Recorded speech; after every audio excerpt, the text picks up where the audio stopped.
Hi friends, एक बार फिर से आपका स्वागत है आपके अपने YouTube channel unique academic institute learn English में। मैं राहुल चौधरी आज आपके लिए लेकर के आया हूं Bihar school examination board class 12 से एक बहुत ही खूबसूरत पोएट्री जिसका नाम है दी सोल्जर। दी सोल्जर को रूपर्ट ब्रूक के द्वारा लिखा गया है। रूपर्ट ब्रूक का जन्म 3 अगस्त 1887 को हुआ था और इनकी डेथ 23 अप्रैल 1915 को हुई थी। इनको वार पोएट के रूप में जाना जाता है और पैट्रियोटिक पोएट्री लिखने के लिए इनको जाना जाता है। इनकी डेथ को लेकर के एक बहुत ही अजीब किस्सा है और वो अजीब किस्सा है कि जब इनकी डेथ हुई थी स्काईरॉस, जो कि एक आइलैंड है, स्काईरॉस, वहाँ हुई थी इनकी डेथ। और उस समय जब ये तुर्की अभियान के लिए जा रहे थे उस समय एक कीड़े के काटने के कारण इनकी डेथ हुई थी। और ये जो खूबसूरत सी कविता हम पढ़ने जा रहे हैं ये सन 1914 के नवंबर दिसंबर में लिखा गया था, यानी प्रथम विश्व युद्ध शुरू होने के कुछ ही समय के बाद। अगर इनके पूरे नाम को देखें तो इनका पूरा नाम रूपर्ट चॉनर ब्रूक है।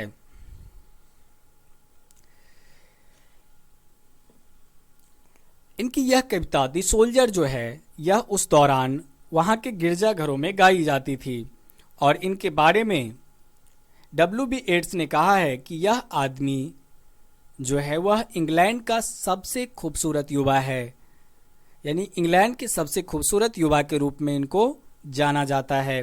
और विशेष रूप से यह कविता दी सोल्जर काफ़ी चर्चित और काफ़ी अधिक पढ़े जाने वाली कविता है, क्योंकि उस समय विश्व युद्ध के दौरान इस कविता को गिरजाघर के बाहर प्रार्थना के रूप में गाया जाता था और ऐसा माना जाता है कि इस कविता के कारण लोगों के दिलों में देशभक्ति की भावना काफ़ी उमड़ करके आती थी और यह लोगों को प्रेरित करता था उस युद्ध में अपने देश का प्रतिनिधित्व करने के लिए।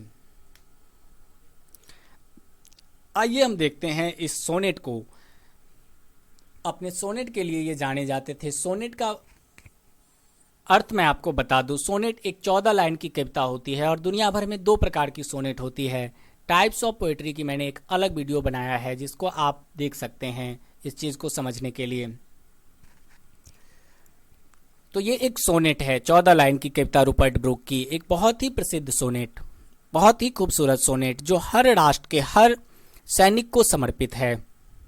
हालांकि यह प्रथम विश्व युद्ध के दौरान इंग्लैंड के सैनिकों के लिए लिखा गया था, उनके उत्साहवर्धन के लिए लिखा गया था।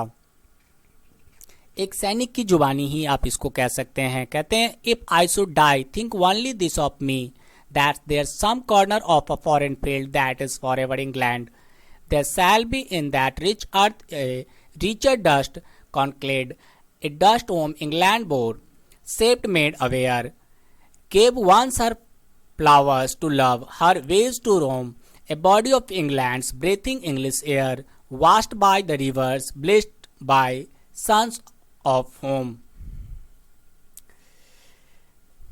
कवि कहते हैं कि जब मैं मर जाऊं, जब मेरी मृत्यु हो और जब मुझे पंच तत्वों में विलीन करना हो, यानी सुपुर्दे खाक करना हो, तो बस इतना सोच लेना मेरे बारे में, वतन से दूर किसी खेत के कोने में दफना जाऊं। मतलब अपनी ही मिट्टी के किसी खेत में के कोने में मुझे दफना देना।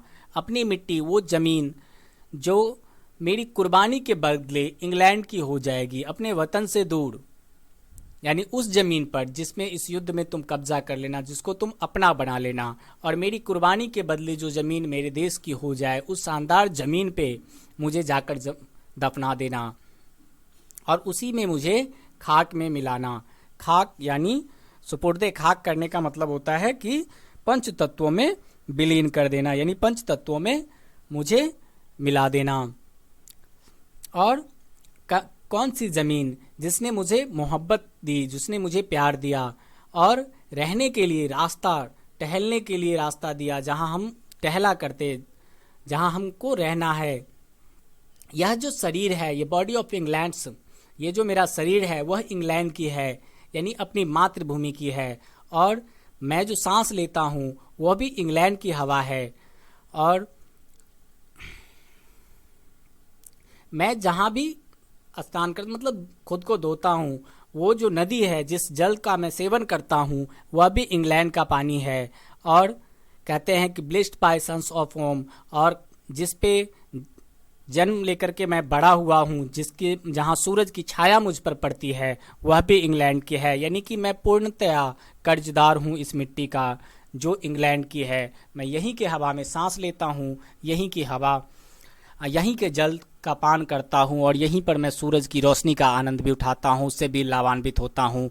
इसलिए मैं जब मर जाऊँ तो मुझे यहीं की मिट्टी में, यहीं पंचतत्वों में विलीन करना, लेकिन यहीं कौन, यहीं जिस जमीन को हमारी कुर्बानी की वजह से हासिल किया गया हो उस जमीन पर मुझे सुपुर्दे खाक करना, यानी पंचतत्वों में विलीन कर देना, वहीं की मिट्टी में मुझे दफना देना। And think this hurt all evil said away, a pulse in the internal mind no less, gave somewhere back the thoughts by England given, her sights and sounds dreams happy as a day, and laughter learnt of friends, and gentleness in heart at place under an English heaven.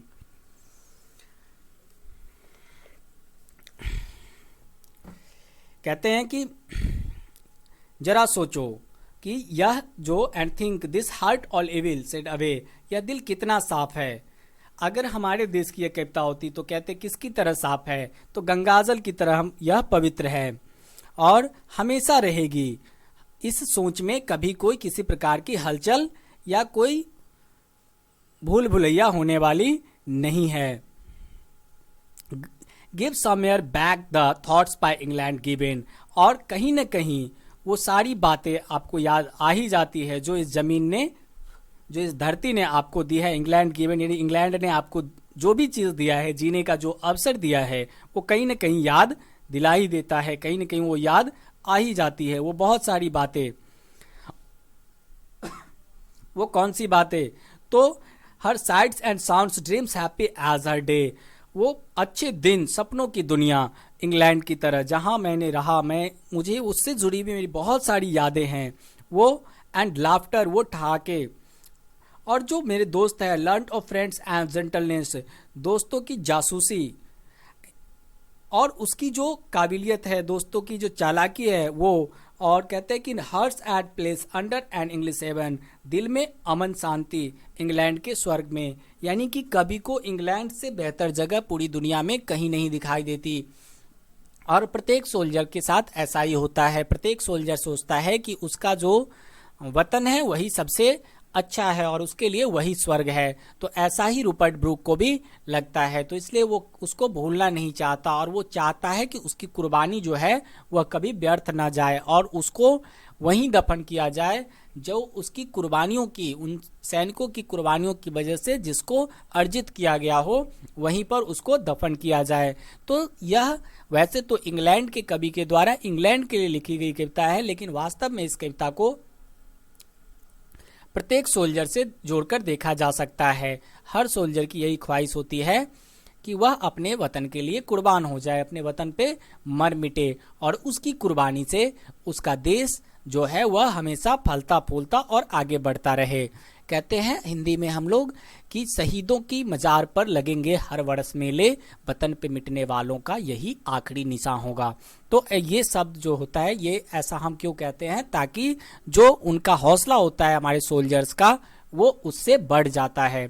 और ऐसा ही हौसला बढ़ाने के लिए ये सुंदर सी sonnet Rupert Brooke के द्वारा लिखी गई है। आशा करता हूं दोस्तों कि आपको हमारा यह वीडियो ज़रूर पसंद आएगा, और अगर आपको हमारा वीडियो पसंद आया है तो इसे शेयर और लाइक करना ना भूलें। अगर आपने अब तक मेरे चैनल को सब्सक्राइब नहीं किया है तो प्लीज़ सब्सक्राइब कर लें।